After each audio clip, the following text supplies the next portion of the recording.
This video is made for educational and information purpose. Please make your own research before you apply. Hello guys, ಎಲ್ಲರಿಗೂ ನಮಸ್ಕಾರ. Welcome back to Sandhya jobs and motivation. ಇವತ್ತಿನ ವಿಡಿಯೋಲಿ data entry ಬಗ್ಗೆ, job ಬಗ್ಗೆ ಮಾಹಿತಿ ತಿಳಿಸ್ಕೊಡ್ತಿದ್ದೀನಿ ಸ್ನೇಹಿತರೆ. ಇದು work from home job ಆಗಿರುತ್ತೆ. ತುಂಬ ಈಸಿ ವರ್ಕ್ ಆಗಿರುತ್ತೆ. ಮೊಬೈಲ್ ಫೋನಲ್ಲಿ ನೀವು ಕೆಲಸ ಮಾಡ್ಕೋಬೋದಂತೆ.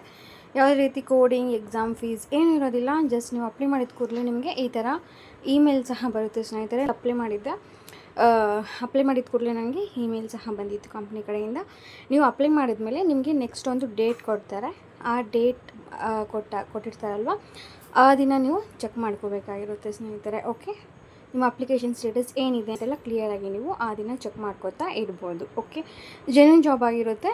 ಇಂಟ್ರೆಸ್ಟ್ ಇದ್ದರೆ ಅಪ್ಲೈ ಮಾಡ್ಕೊಳ್ಳೋಕ್ಕೆ ಟ್ರೈ ಮಾಡಿ.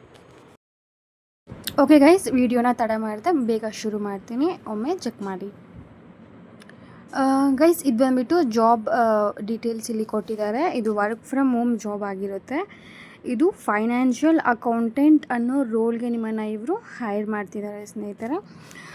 MRR ಗ್ಲೋಬಲ್ ಸರ್ವೀಸಸ್ ಅನ್ನೋ ಕಂಪನಿಯಿಂದ ಫೈನಾನ್ಷಿಯಲ್ ಅಕೌಂಟೆಂಟ್ ಅನ್ನೋ ರೋಲ್ಗೆ ನಿಮ್ಮನ್ನು ಹೈರ್ ಮಾಡ್ತಿದ್ದಾರೆ.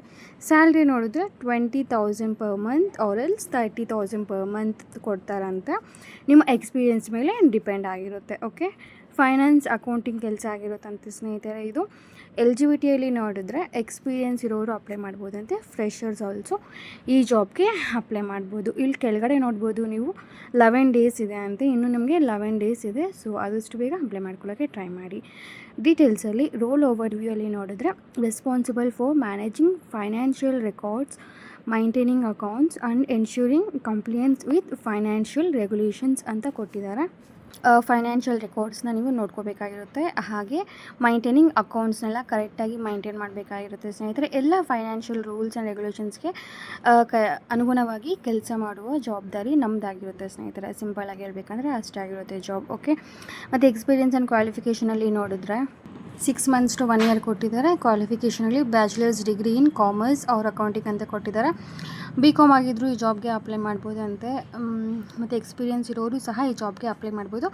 ಫ್ರೆಷರ್ಸ್ ಆಲ್ಸೋ ಈ ಜಾಬ್ಗೆ ಅಪ್ಲೈ ಮಾಡ್ಬೋದು ಅಂತಲೇ ಕೊಟ್ಟಿದ್ದಾರೆ. ನೆಕ್ಸ್ಟ್ ಇಲ್ಲಿ ಅಕೌಂಟಿಂಗ್ ಆ್ಯಂಡ್ ರೆಕಾರ್ಡ್ ಮ್ಯಾನೇಜ್ಮೆಂಟಲ್ಲಿ ನೋಡಿದ್ರೆ ಅಕೌಂಟಿಂಗ್ ಆ್ಯಂಡ್ ರೆಕಾರ್ಡ್ ಮ್ಯಾನೇಜ್ಮೆಂಟಲ್ಲಿ maintain daily accounting records, financial transactions, ensure accurate and up to date book keeping ಅಂತ ಕೊಟ್ಟಿದ್ದಾರೆ ಸ್ನೇಹಿತರೆ. ಅದೇ ಆಗಲೇ ಹೇಳಿದ್ನಲ್ಲ ನಾನು, ಪ್ರತಿದಿನದ ಅಕೌಂಟಿಂಗ್ಸು ಮತ್ತು ರೆಕಾರ್ಡ್ಸ್ ಎಲ್ಲ ಮೈಂಟೈನ್ ಮಾಡಬೇಕಾಗಿರುತ್ತೆ. ಎಲ್ಲ ಬುಕ್ ಕೀಪಿಂಗ್ ಕೆಲಸಗಳು ಕರೆಕ್ಟಾಗಿ, ಅಕ್ಯುರೇಟಾಗಿ, ಅಪ್ ಟು ದ ಡೇಟ್ ಆಗಿರೋ ಡಾಕ್ಯುಮೆಂಟ್ಸ್ನೆಲ್ಲ ನೀವು ಕರೆಕ್ಟಾಗಿ ಮೈಂಟೈನ್ ಮಾಡಬೇಕಾಗಿರುತ್ತೆ. Okay, accounts payable and receivable ನೋಡಿದ್ರೆ management vendor payments and customers receivable, track outstanding balances and dues ಅಂತ ಕೊಟ್ಟಿದ್ದಾರೆ. ಅಕೌಂಟ್ಸ್ ಪೇಯಬಲ್ ರಿಸೀವಬಲ್ಸ್ ಅಂದರೆ ಲೈಕ್ ವೆಂಡರ್ ಪೇಮೆಂಟ್ಸ್ ಮತ್ತು ಕಸ್ಟಮರ್ ರಿಸೀವಬಲ್ಸನ್ನು ಮ್ಯಾನೇಜ್ ಮಾಡಬೇಕಾಗಿರುತ್ತೆ. ಬಾಕಿ ಇರುವ ಹಣ ಮತ್ತು ಡ್ಯೂಸ್ ಏನಾದರೂ ಇರುತ್ತಲ್ಲ, ಆ ಥರದ್ದೆಲ್ಲ ನೀವು ಟ್ರ್ಯಾಕ್ ಮಾಡಬೇಕಾಗಿರುತ್ತೆ. ಟ್ರ್ಯಾಕ್ ಮಾಡಿ ಆ ಡೇಟಾನ ನೀವು ಎಂಟ್ರಿ ಮಾಡಬೇಕಾಗಿರುತ್ತೆ ಸ್ನೇಹಿತರೆ. ಓಕೆ, ನೆಕ್ಸ್ಟ್ ಇಲ್ಲಿ ಕ್ಲೈಂಟ್ಸ್ ಕೋಆರ್ಡಿನೇಷನಲ್ಲಿ ನೋಡಿದ್ರೆ send payment reminders to clients ಅಂತ ಕೊಟ್ಟಿದ್ದಾರೆ. ಕ್ಲೈಂಟ್ಸ್ಗೆ ನೀವು ಪೇಮೆಂಟ್ ರಿಮೈಂಡರ್ಸ್ ಅನ್ನೋದು ಕಳಿಸ್ಬೇಕಾಗಿರುತ್ತಂತೆ. ಪೆಂಡಿಂಗ್ ಪೇಮೆಂಟ್ಸ್ ಬಗ್ಗೆ ಫಾಲೋ ಅಪ್ ಮಾಡಿ ಅವ್ರ ಜೊತೆ ಕೋಆರ್ಡಿನೇಷನ್ ಅನ್ನೋದು ಮಾಡಬೇಕಾಗಿರುತ್ತೆ ಸ್ನೇಹಿತರೆ. ರಿಕ್ವೈರ್ಮೆಂಟ್ಸಲ್ಲಿ ನೋಡಿದ್ರೆ ನಾಲೆಜ್ ಆಫ್ ಝೋಹೋ ಬುಕ್ಸ್ ಅಂತ ಕೊಟ್ಟಿದ್ದಾರೆ. ಝೋಹೋ ಬುಕ್ಸ್ ಅಥವಾ ಯಾವುದೇ ಅಕೌಂಟಿಂಗ್ ಸಾಫ್ಟ್ವೇರ್ ಗೊತ್ತಿರಬೇಕಂತೆ. MS ಎಕ್ಸೆಲ್ನಲ್ಲಿ ಸ್ಟ್ರಾಂಗ್ ನಾಲೆಜ್ ಅನ್ನೋದು ಇರಬೇಕಂತ ಕೊಟ್ಟಿದ್ದಾರೆ ಸ್ನೇಹಿತರೆ. ಯಾವುದು ಚಿಕ್ಕ ಡೀಟೇಲ್ಸ್ ಕೂಡ ಮಿಸ್ ಆಗದಿರಾ ಅಕ್ಯುರೇಸಿ ಅನ್ನೋದು ತುಂಬ ಮೈಂಟೈನ್ ಮಾಡಬೇಕಾಗಿರುತ್ತೆ. ಫೈನಾನ್ಷಿಯಲ್ ರೂಲ್ಸ್, ಕಂಪ್ಲೇಂಟ್ಸ್ ಬಗ್ಗೆ ಬೇಸಿಕ್ ಅಂಡರ್ಸ್ಟ್ಯಾಂಡಿಂಗ್ ಅನ್ನೋದು ಇರಬೇಕಂತೆ. ಈ ಸ್ಕಿಲ್ಸ್ ಏನಾದರೂ ಇದ್ದರೆ ಅಕೌಂಟ್ಸ್ ಜಾಬ್ ಈಸಿಯಾಗಿ ಸಿಗುತ್ತೆ ಅಂತಲೇ ಹೇಳ್ಬೋದು. ಮತ್ತು ಕರೆಕ್ಟಾಗಿ ಮೈಂಟೈನ್ ಮಾಡಿ ಅದನ್ನು ಡೇಟಾ ಎಂಟ್ರಿ ಅನ್ನೋದು ಮಾಡಬೇಕಾಗಿರುತ್ತೆ. ಗೈಸ್ ಇಲ್ಲಿ ನೋಡ್ಬೋದು, ನಮಗೆ ಇಲ್ಲಿ ಕೊಟ್ಟಿದ್ದಾರೆ, ಇಫ್ ಎನ್ ಎಂಪ್ಲಾಯರ್ ಯಾರೇ ಆಗಲಿ ದುಡ್ಡು ಕೇಳಿದ್ರೆ ಆ ಥರ ಜಾಬ್ ಫೇಕ್ ಆಗಿರುತ್ತೆ, ಹುಷಾರಾಗಿರಿ ಅಂತ ಇಲ್ಲಿ ಅವರು ಕೊಟ್ಟಿದ್ದಾರೆ ಸ್ನೇಹಿತರೆ. ಸೊ ಯಾರಾದರೂ ಫೀಸ್ ಲೈಕ್ ಮನಿ ಕೊಡಿ ಅಂದರೆ ಯಾವುದೇ ರೀತಿ ಫೀಸ್ ಅನ್ನೋದು, ಮನಿ ಅನ್ನೋದು ಪೇ ಮಾಡೋಕ್ಕೆ ಹೋಗಬೇಡಿ. ಓಕೆ, ವರ್ಕ್ ಡೀಟೇಲ್ಸಲ್ಲಿ ಓನ್ಲಿ 5 days ಮಾತ್ರ ವರ್ಕ್ ಇರುತ್ತಂತೆ. ಇದು work from home full time work ಆಗಿರುತ್ತೆ ಸ್ನೇಹಿತರೆ. ನೆಕ್ಸ್ಟು ಹೈಬ್ರಿಡ್ ವರ್ಕಿಂಗ್ ನಮಗೆ ಪರ್ಕ್ಸಲ್ಲಿ ಕೊಟ್ಟಿದ್ದಾರೆ. ಅಷ್ಟಾಗಿರುತ್ತೆ. ಜಾಬ್ ಡೀಟೇಲ್ಸ್ ಎಲ್ಲ ಕ್ಲಿಯರಾಗಿ ಎಕ್ಸ್ಪ್ಲೇನ್ ಮಾಡಿದ್ದೀನಿ.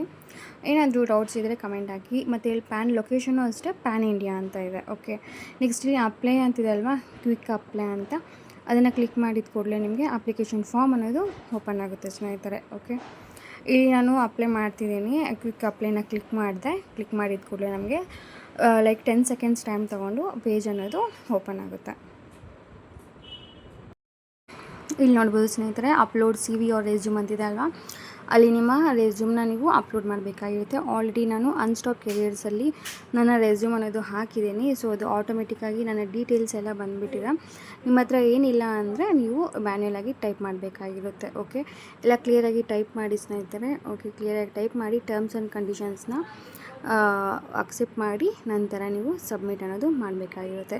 ಲೈಕ್ BCom ಮಾಡಿದರೆ ಅದರಲ್ಲಿ ಯಾವ ಡೊಮೈನ್ ಬಗ್ಗೆ, ಅಂದರೆ ಯಾವ ಕೋರ್ಸ್ ಮಾಡಿದ್ದೀರಾ, ಆರ್ಟ್ಸ್ ಸೈನ್ಸ್ ಎಲ್ಲ ಇರುತ್ತಲ್ವ, ನಿಮ್ಮ ಕೋರ್ಸ್ ಬಗ್ಗೆ ಕೆಲವೊಂದು ಮಾಹಿತಿ ಅನ್ನೋದು ಇದೆ, ಅದನ್ನು ನೀವು ಹಾಕಬೇಕಾಗಿರುತ್ತೆ. ಓಕೆ, ನಿಮ್ಮ ಹತ್ರ ಏನಾದರೂ ಗೊತ್ತಿಲ್ಲ ಡೀಟೇಲ್ಸ್ ಅಂದರೆ N/A ಅಂತ ಹಾಕಿ, ನಾಟ್ ಅವೈಲಬಲ್ ಅಂತ ಹಾಕಿ ನೆಕ್ಸ್ಟನ್ನು ಕ್ಲಿಕ್ ಮಾಡಿ ಸ್ನೇಹಿತರೆ. ಓಕೆ, ಎಲ್ಲ ಕ್ಲಿಯರಾಗಿ ಸ್ಟಾರ್ ಮಾರ್ಕ್ ಇರುತ್ತಲ್ವ, ಆ ಆಪ್ಷನ್ಸ್ ಎಲ್ಲ ಕ್ಲಿಯರಾಗಿ ಫಿಲ್ ಮಾಡಿ ನೆಕ್ಸ್ಟ್ನ ಕ್ಲಿಕ್ ಮಾಡಬೇಕಾಗಿರುತ್ತೆ. ನೀವು ಯಾವಾಗ ಯಾವುದಾದ್ರೂ ಒಂದೇನಾದರೂ ಮಿಸ್ ಮಾಡಿದ್ರು ಅದು ನೆಕ್ಸ್ಟ್ ತಗೊಳ್ಳೋದಿಲ್ಲ.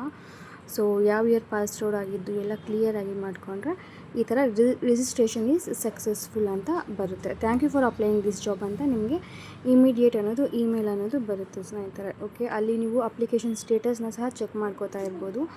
ಲೈಕ್ ನಿಮ್ಮ ಅಪ್ಲಿಕೇಶನ್ ಏನಾಗಿದೆ ಅಂತ ಎಲ್ಲ ನೀವು ಕ್ಲಿಯರಾಗಿ ಚೆಕ್ ಮಾಡ್ಕೋಬೋದು. ಇಲ್ಲಿ ನೋಡ್ಬೋದು ನೀವು ಹ್ಯಾವ್ ಅಪ್ಲೈಡ್ ಅಂತ ಇಲ್ಲಿ ಕೊಟ್ಟಿದ್ದಾರೆ. ಚೆಕ್ ಯುವರ್ ಸ್ಟೇಟಸ್ ಅಂತ ಸಹ ಕೊಟ್ಟಿದ್ದಾರೆ, ಅದನ್ನು ಕ್ಲಿಕ್ ಮಾಡಿ ನೀವು ನೋಡ್ಕೋಬೋದು ಸ್ನೇಹಿತರೆ. ಓಕೆ, ಇಷ್ಟೇ ಇರುತ್ತೆ ಜಾಬ್ ಡೀಟೇಲ್ಸ್. ಏನಾದರೂ ಡೌಟ್ಸ್ ಇದ್ದರೆ ಪ್ಲೀಸ್ ಒಂದು ಕಮೆಂಟ್ ಹಾಕಿ, ನಾನು ಖಂಡಿತ ನಿಮಗೆ ರಿಪ್ಲೈ ಮಾಡೋಕ್ಕೆ ಟ್ರೈ ಮಾಡ್ತೀನಿ. ಹಾಗೆ ಒಂದು ಲೈಕ್ ಕೊಟ್ಟು ಸಪೋರ್ಟ್ ಮಾಡಿ. ಹಾಗೆ ಯಾರಿಗೆಲ್ಲ ಈ ಜಾಬ್ ನೀಡ್ಫುಲ್ ಇರುತ್ತೋ ಅವ್ರಿಗೆಲ್ಲ ಶೇರ್ ಮಾಡಿ ಗಾಯ್ಸ್. Thank you, bye.